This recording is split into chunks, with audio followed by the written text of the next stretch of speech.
Pendidikan menjadi salah satu bidang yang terdampak pandemi COVID-19. Demi mencegah agar tidak terjadi klaster penularan di sekolah, pemerintah menerapkan kebijakan pembelajaran jarak jauh dengan sistem daring. Dan tidak terasa, penerapan pembelajaran jarak jauh atau PJJ kini sudah berlangsung sekitar 2 tahun. PJJ yang terlalu lama dilakukan akan mempengaruhi tumbuh kembang anak-anak bangsa. Bahkan untuk serapan pendidikan pun tidak dapat maksimal dengan sistem daring ini.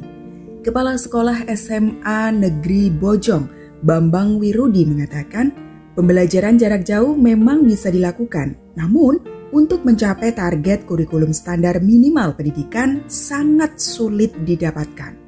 Untuk mencapai target kurikulum maupun mencapai standar minimal itu masih jauh. Ya 60-an menurut saya, bahkan bisa jadi kurang.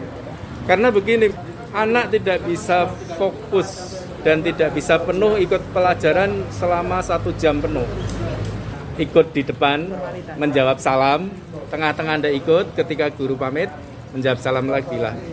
Mungkin ya anak jenuh sehingga dia melakukan kegiatan-kegiatan lain. Pemerintah sebetulnya sudah merencanakan untuk memulai pembelajaran tatap muka atau PTM secara terbatas pada tahun ajaran baru 2021 ini. Dan hal itu pernah disampaikan oleh Menteri Pendidikan dan Kebudayaan Nadiem Makarim. Namun sayangnya rencana tersebut kandas seiring dengan melonjaknya kasus COVID hingga diterapkannya PPKM darurat waktu itu. Setelah menjalani PPKM yang berkelanjutan, memang pada akhirnya status Kabupaten Pekalongan yang semula pada level 4 atau zona merah, kini menjadi level 3 atau zona oranye.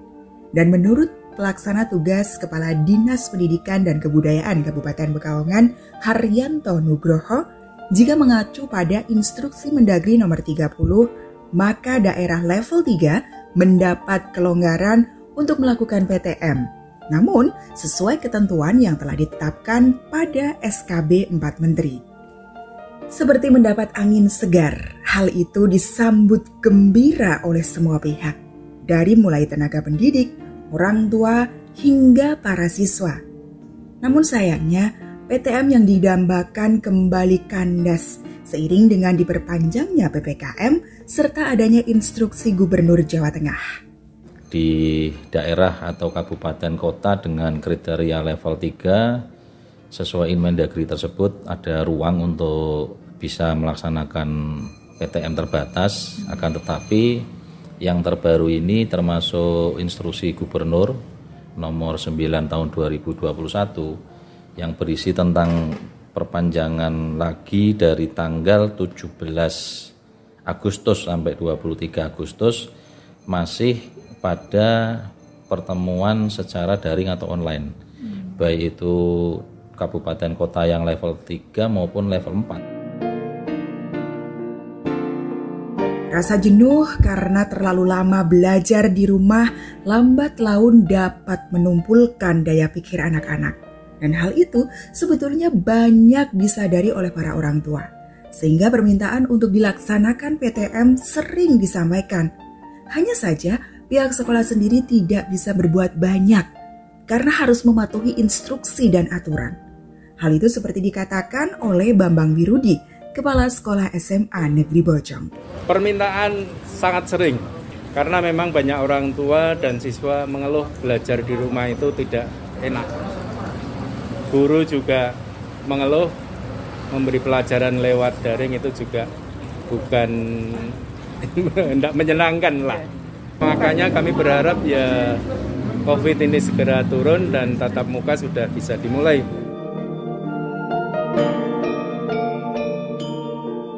Tertunda dan tertunda lagi sampai batas waktu yang tidak pasti karena PPKM masih diperpanjang hingga 23 Agustus. Kalaupun pada akhirnya setelah 23 Agustus PPKM tidak diperpanjang, penerapan PTM tidak serta-merta dapat dilakukan. harus ada keselarasan instruksi dari mulai tataran pusat, provinsi, hingga pemerintah daerah. Menurut pelaksana tugas Kepala Dindikbud Haryanto, meskipun sekolah di Kabupaten Pekalongan hampir rata-rata telah siap melakukan PTM, akan tetapi Bupati tidak dapat mengambil kebijakan secara sektoral daerah agar ada relevansi regulasi terkait pelaksanaan PTM tersebut. Ya, ini yang menjadi dilema ya, karena Bupati selaku Ketua Satgas Kabupaten tentu juga tidak bisa mengambil kebijakan itu secara sektoral daerah.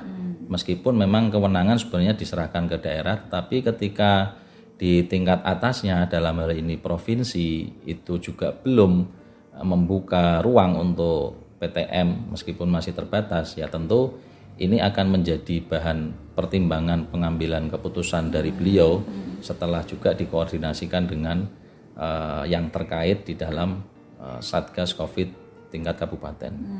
Karena prinsipnya kita di jajaran pendidikan insya Allah sudah siap dan mudah-mudahan nantinya bisa terlaksana dan berjalan dengan lancar, karena pelaksanaannya tentu kita akan lakukan evaluasi juga. Pola pembelajaran secara daring yang terlalu lama bikin orang tua murid jadi pusing. Di satu sisi harus mencari nafkah di situasi perekonomian yang sedang goyah, sementara di sisi lainnya harus mempelajari anak-anaknya agar tak tertinggal pendidikannya.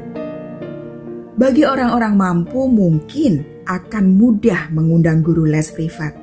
Namun, bagi yang ekonominya pas-pasan seperti Yusnia, salah satu orang tua murid dari Wonopringgo, ia kewalahan ketika harus mencari nafkah sekaligus menjadi guru privat bagi anaknya. Sebagai orang tua, ia siap mendorong anaknya agar patuh terhadap protokol kesehatan serta melakukan vaksinasi, asalkan pembelajaran tatap muka dapat segera dilakukan. Ya, biar cepat sekolah, biar cepat lancar bacanya. Kalau daring-daring kurang puas orang tuanya. Apalagi saya dagang, jadinya repot.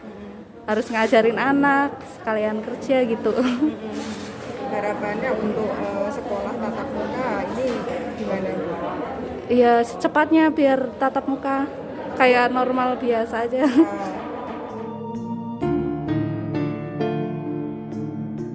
Mengedepankan kehati-hatian, kesehatan, dan keselamatan insan pendidikan menjadi prioritas utama dalam penetapan kebijakan bukanlah suatu yang salah.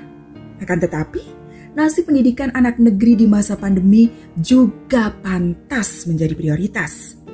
Kementerian Pendidikan, Kebudayaan, Riset, dan Teknologi menyatakan, pelajar atau peserta didik butuh waktu 9 tahun untuk mengejar ketertinggalan pembelajaran yang diakibatkan oleh pembelajaran jarak jauh atau PJJ.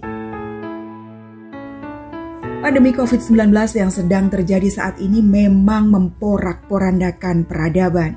Dan salah satu yang terenggut akibat peradaban yang sakit adalah hak pendidikan dan tumbuh kembang anak-anak yang menjadi tersendat. Sehingga sangat mungkin jika hal itu akan menumbuhkan kreativitas anak-anak negeri sebagai generasi penerus bangsa.